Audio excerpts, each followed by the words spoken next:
D'accord, super, merci beaucoup. Ah.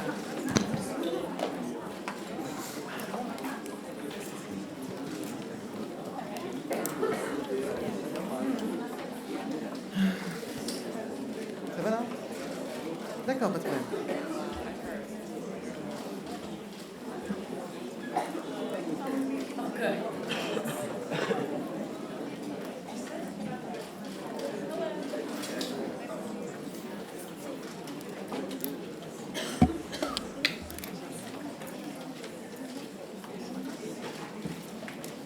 D'accord, où est-ce que vous serez?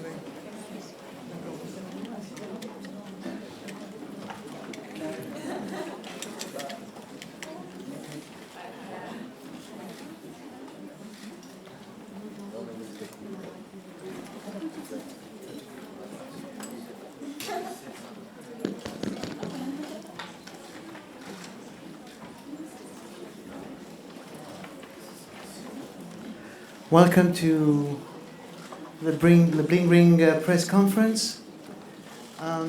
So let me introduce you the people with us today from your left to your right. First of all, producer Yuri Henley.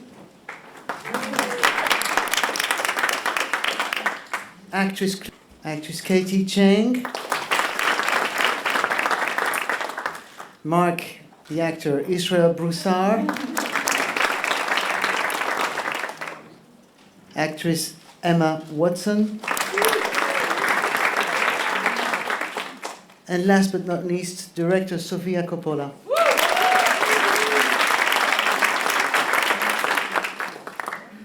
So Sofia, just like Virgin Suicide was an adaptation of a novel, you chose to make a film from a true story, and at the basis of the film is an article you read in Vanity Fair, The Suspects Were Louboutin.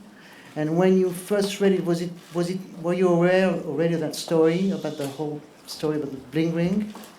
I had heard a little bit on, I remember it was on the news a little bit, but I didn't pay that much attention, and then I was on an airplane looking at a Vanity Fair. Can you hear me okay?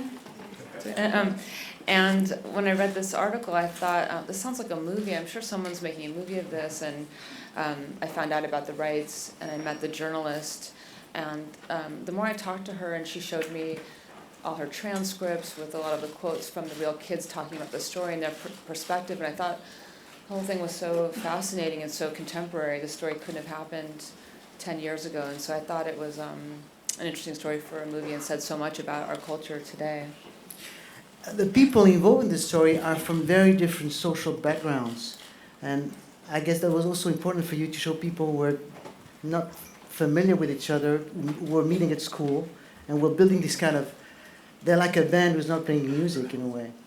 Yeah, I think that group, they're teenagers and bonding together and getting into mischief. But there's something about these kids in suburbia who are living over the hill from Hollywood and so close to this world that they think is glamorous and want to be a part of. Did the group of actors involved in the film make some research on each individual character before starting to work on the film? Maybe we'll start with Claire. Yes, I definitely watched a lot of reality television, and I researched my character, the real girl who my character is based off of. I watched surveillance videos of her. I saw pictures, and being a native to LA, I've seen that girl before so many times, so I knew exactly who she was, where she came from, like her kind of mentality going through it, and I was able to put myself into her shoes. Yeah, no, definitely a lot of research.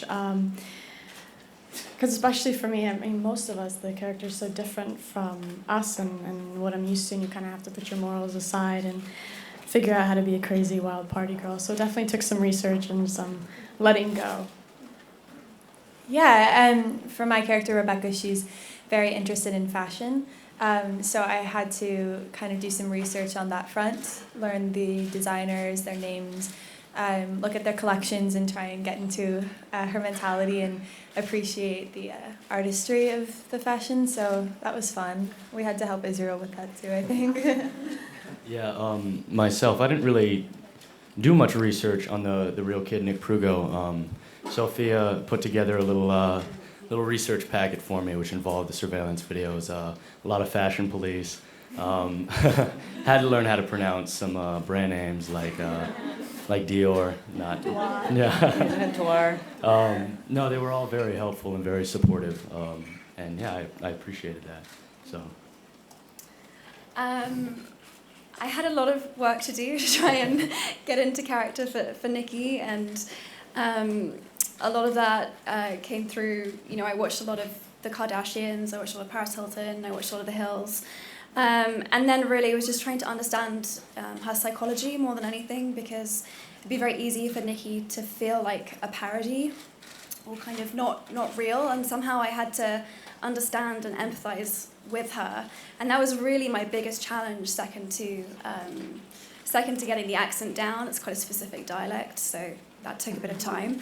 But yeah, so just really thinking about what her parenting might have been like, what she might have brought up believing, and really just also thinking about LA as an environment and what that would have how that would have impacted her. So did a lot of research into all of that. Thank you. What's up with the questions? Please stand up. Yes. Hi, I'm a French journalist for Disney Channel, and I have two questions for Sophia. I wanted to know why you choose Israel, Katie, Tessa, and Claire as less known actor and actress, and then Emma Watson. And the other question is, do you have an advice for teenagers who want to be directors? Okay. Yeah, my casting team spent a year meeting young actors and helped me put together this group. It was important that they all work together as a group, and they suggested I meet Emma, who, like she said, it was really important to me that the characters not feel like a spoof or a cartoon, that they feel real, and I wanted to really tell the story from their point of view and understand how these kids could have gotten carried away into such a kind of absurd story. So it was important to have real kids that are really the age of the characters in the movie and who felt real and naturalistic, and then also each brought a different personality that worked well together as a group. And also for Emma, it was I think really interesting to see an actress that you've seen in other things really transform into a completely different character that's so different than her, and all of them are so different than the characters in the movie. So it was it's always exciting to see an actor transform. I think also, sorry. No. I thought it was really interesting when they finally all started to get together, and you would meet them individually, and then as a group, you mentioned it being sort of like a band. It was very much like that, where they started to connect, and that sort of reality came through. It was really nice to see. And I think the second part of the question was advice to young teenage directors. Was that it? Director. Oh, yeah. Oh, I guess the advice that my father always told me was that the writing and the acting was the most important part, so to learn as much as you can about that. And then I think it's so exciting today with inexpensive video cameras that you can, anybody can try making films and learn from just doing it. Another question? Yes. For Sofia Coppola and also for Emma Watson. I wanted to ask you, last time you came to Cannes with Marie Antoinette, there were mixed opinions about the film. How does it feel to present a film here and being so exposed in a way to all the people watching? And for Emma, you were talking about watching all these reality shows like the Kardashians. How do you feel about this image that it's channeled to teenagers about Hollywood and about places like Cannes Film Festival? I'm always happy and excited to come to Cannes to show a film, and I have lots of good memories of being here. And since I was a kid, and it's always exciting to show your film to an international audience, and Cannes seems especially appropriate for the Bling Ring. And about Marie Antoinette, it's great having a reaction, and some people loved it, some people hated it, and I'm happy for people to to engage with it and have an opinion. Thanks. I have to say, I've never been here before, and it's incredible to be here. And you work on something for so long, and and then you put it out into the world, and to share the film with you guys is really incredible. And to just sitting up here right now is totally amazing. And so, anyways, thank you. It's very exciting. Yeah.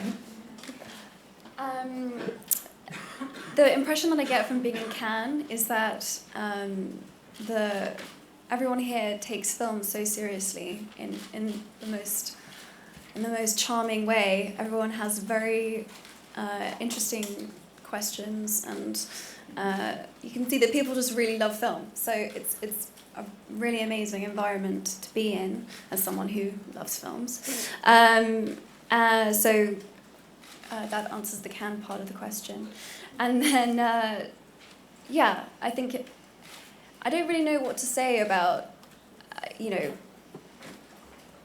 LA and Hollywood, and I think where there's a demand for a type of show or a type of image, people will, if there's a demand for that, people will supply it. And I just think reality TV is just another way of telling a story. Really, they're just a different type of. It's a different type of acting. It's definitely different, but that's what it is. So. Jeffrey Wells, Hollywood Elsewhere.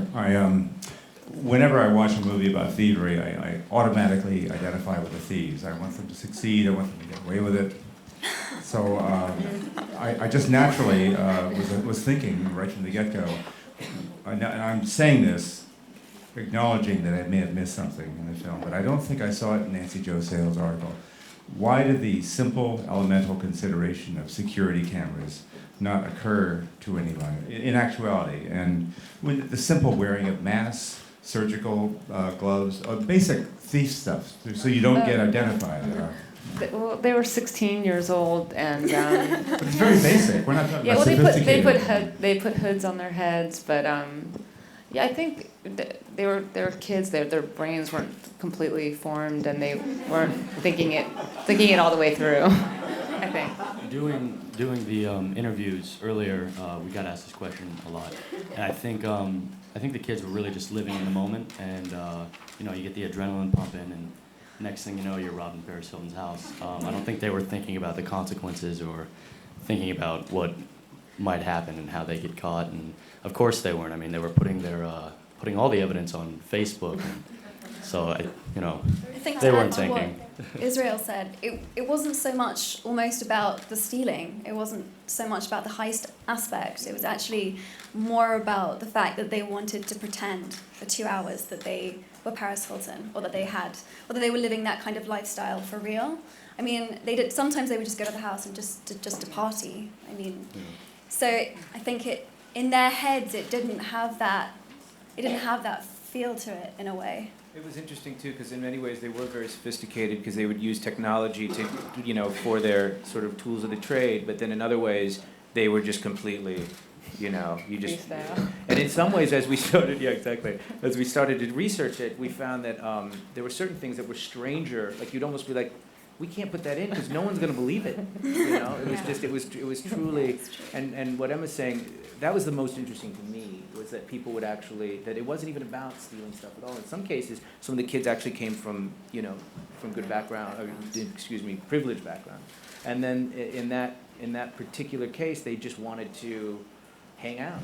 They just wanted to spend some time and try on that become lifestyle. them and try on the lifestyle, exactly. And that's one of the most astounding aspects of this story to Yeah. me, is that they got away with it as stupidly as they did it, and they got away with it for a while though, and that's really shocking. The fact that it was so easy for them. You would think that home security is such a big deal, so you would think people would take it very, very seriously, especially a celebrity, someone who's in the public eye and has a lot of attention on them. You would think they would think about that, and then they would do that. But the fact that they got away with it was just, for a while, is just unbelievable, and I think that's one of the reasons this story is so unique. So we have a question here, and then a question here, and then okay, this time here. Shall I go ahead? Hello, I'm here. Charlotte Higgins from The Guardian. I'll just sit down again. It's a question for Ms. Coppola. The ironies in this film really built up the idea that these kids wanted, by stealing the lifestyle, to become like the people they were stealing from. I just wondered about whether you had a kind of critical gaze on the stars themselves, the sense that they had all these useless objects, and did you have a kind of moral view on the enormous wealth of the people whom the children were stealing from? And also, was that Paris Hilton and a couple of other famous people appear in the film? Can you talk about their involvement? And was that actually Paris Hilton's home that you shot as a location? Yeah, I mean, it definitely is a world. This world we're showing is definitely a world of excess, and I think everything in moderation. But this is the real excessive side of all of that, and we did shoot in Paris's real house, though we weren't supposed to, but yes. So yeah, it was really interesting to be in one of the real locations where the burglary took place, and to see. She showed us security footage of the kids there, and her house is very exotic. I've never seen any place like that before. So it was really interesting to see that world that that I had read so much about. Okay. Hi, this is Arbana Osmani from Top Channel, Albania. And I want to ask Mrs. Coppola for how was it difficult or exciting to work with young people in this film? Oh, thank you. I loved working with our group. It was, it was great to have a mix of experienced actors and then some for their first film, and everyone was so enthusiastic and had a lot of energy towards approaching it. So we really all enjoyed working together. And Emma, did you enjoy working with a female director more than a male director? Was it easier for you? It's the second time I've worked with a female director, and no, it was amazing. I mean, Sophia is someone who directs in a way she's very calm, and I mean, it was amazing. If you were ever stressed, I never knew, because she's... Glad I kept that. You really, really did. I never would have known, and it was nice to work with someone that she's really spontaneous as well, and I could work in a way that was a lot more loose than I was really used to. I'm used to really having to stick to my lines because a lot of people know them by heart, pretty much. So it was lovely just to be able to ad-lib or improvise, and Sophia's just very supportive like that. So it was really special. And I was glad to have consultants. And people ask me, like, how did you get the dialogue, like teenagers? And sometimes I would say to Claire, well, how would you say that? And I was like, yeah, that's perfect. Say it like that. So they were also team consultants. Hi, David Sanderson from The Times. It's a question for Emma. The film seems a very perceptive comment on celebrity. Do you think that the UK has become too celebrity obsessed? And it looks as if you've finally left Harry Potter behind. Is the UK becoming too celebrity obsessed? I don't really know. I don't really know if I have an opinion on that. I mean, I think certainly London's sort of catching up with Hollywood almost. It's definitely on the rise. I think there are celebrities who create a brand and create a business and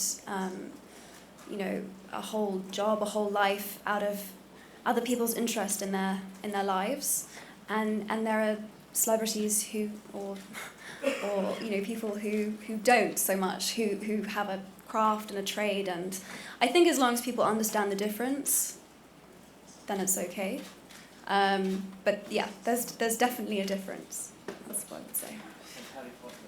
And Harry Potter, yeah. Well, it's strange for me because Harry Potter feels like such a long time ago. So much has happened over the last 3 or 4 years, but obviously it's still very present. I feel that in people's minds. It's still being played in people's living rooms and things. So, you know, I'm not trying to run away from it. I'm very proud of the work that I did, and but it's just been so. I've just had such an amazing 3 or 4 years. Just I'm really enjoying having the chance to transform into new roles and work with new creative people. So I've been very lucky. Yes. Hi, Brian Johnson from Maclean's magazine in Canada. Question for Emma and Sophia. Again, about celebrity from a slightly different angle. Sophia, you were kind of born surrounded by celebrity, and Emma, you kind of erupted into a world of celebrity. I'm wondering, first of all, how that, you know, that personal experience for both of you sort of informed this, and to what extent is, I mean, this film is about delusion, and to what extent is that delusion a product of the stardom of stars or a product of the fans? I mean, where does it begin? Where does this, what's at the root of it all? Whoa. Sorry.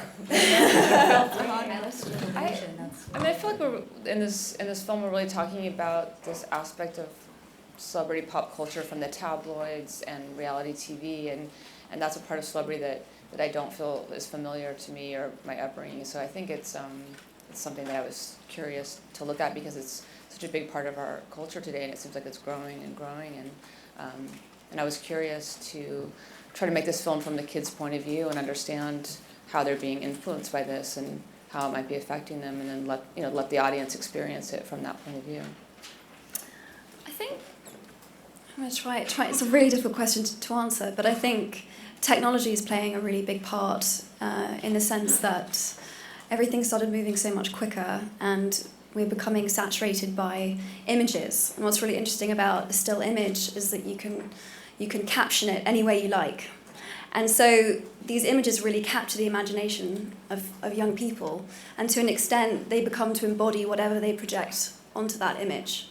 And so people really feel invested and like, you know, they really feel connected to that, to whatever that person or whatever that world or story that paparazzi shot is telling. And, you know, it very often has very little to do with the reality. But I don't know, I was thinking, it's interesting, you know, if you look through OK magazine or any of these tabloids, they sort of start to look a little bit like comic strips. You know, it's kind of, it's taken on, you know, it's just another, it's a kind of narrative that our society and our culture's just really become obsessed with. But it's just another way of telling a story. We have a question there. Jean Serrois, groupe Emara, France. C'est une question pour Sofia Coppola. Est-ce que vous auriez eu l'idée, au moment du tournage, par malice ou par ironie, ou par perversité, de faire voler par cette troupe de jeunes un sac griffé Vuitton et signé Sofia Coppola? Be stolen by one of these young people, signed Sofia Coppola?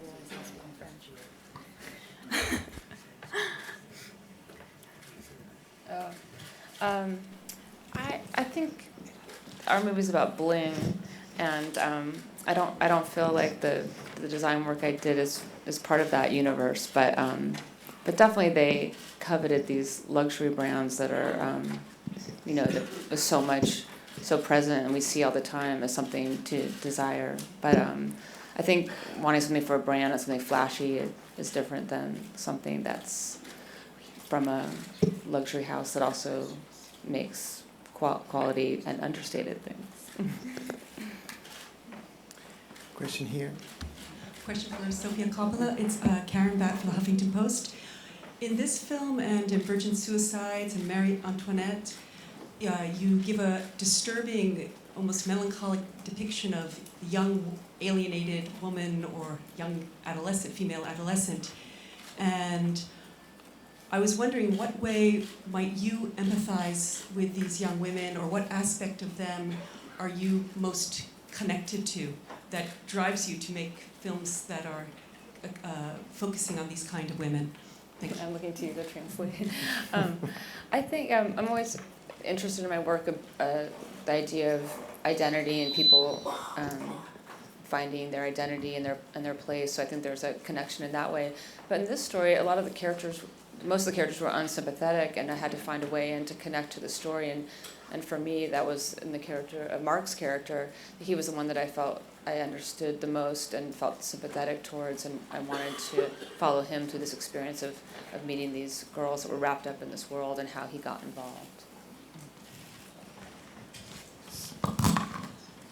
Hi, it's Rodrigo from Global Brazil. I have two questions, one for Sofia. I would like to understand, how did you build up the narrative of the film since the screenplay, dialoguing with reality shows, the documentary style that the film has sometimes. And I would like to hear some words about the new Scarlett Johansson that you revealed to us, that is Katie Shang. You are incredible in the movie. If you could say a few words about your experience with Sofia. So first was how I built up The story, yeah. Well, I tried to make the film in the style of the world that we were portraying, and involving the Facebook images and the internet images of these kind of pop celebrities that they were into. So I tried to kind of made it in a collage style, and with the kind of ADD, no attention span, lots of information, but trying to incorporate it in the style of the world that we were encompassing. Yeah, I don't know how any other experience will ever compare to working with Sophia, to be completely honest. When I first met her, I had to restrain myself from completely going crazy and telling her how much I loved her work and how inspired I was by the films that she's made so far. So I'm thankful for the films that you've made. I'm really honored to be with this cast and the movie that you decided to make. I would highly recommend working with Sophia if you ever get the chance. She's so kind and gentle and really open to collaboration. I really felt like I got to work with her as opposed to for her. So, yeah. Before we... Sorry, I just wanted to say, the clips that you're mentioning too, those are things that were always there from the beginning. They were in the script, and it seemed like stuff that you would still, and of course it evolved, but there were certain clips that were always from day one, part of that process, and so it wasn't accidental. Yeah. Before we proceed with other questions, I had one question for Sofia regarding Aris Savides, who is the director of photography of this film, and it's the last film he did. And you'd worked with him on Somewhere, and I wanted to hear what you had to say about the collaboration with Aris Savides, who's a major artist, and was a major artist. He worked with directors like Gus Van Sant or David Fincher. Yeah, it was such an important relationship with me, working with Aris Savides, and I learned so much from him, and I was so moved that he spent the last year of his life helping us make this film. And he was such an artist and a visual poet, and the way he approached things, he really, helped me come up with the look for the film. And it's my first time shooting on digital that I trusted him so much that he would, find a way to make it look beautiful and feel like the spirit of the film. And yeah, he was just a great artist, and I learned so much from him, and I'm happy I was able to know him on my last two films. He was also, he was with us the entire time, even when he wasn't physically with us. It was like we constantly would reference him, and he was almost like our watchdog in a weird way. Like there's a scene, one of my favorite scenes in the film, where it's this long zoom into the house, and you see it from a distance, and you see all of the things, and that was something, as you're making the film, you certain things fall off, and you're trying to make your schedule, and you're trying to figure it all out, and then at one point that was actually off the table. Yeah, remember? He really insisted that we and get he was that like, shot. "You have to go do that," and we were like, "Of course we have to go do that. What were we thinking? Like that's the best." And again, it's those little. That's the one shot that most people Everybody, always mention, and I'm always Do you so guys grateful. like that shot? I don't know. Anyways, yeah. It's my favorite shot. So. No, I'm so grateful that he really and it's pushed yeah. to do that. Yeah, and I'm going to stop before I get really emotional talking about it. So. I know. We have a question here. Giovanna Grassi, Corriere della Sera, to Sofia and Emma. Don't you think that this is a story particularly about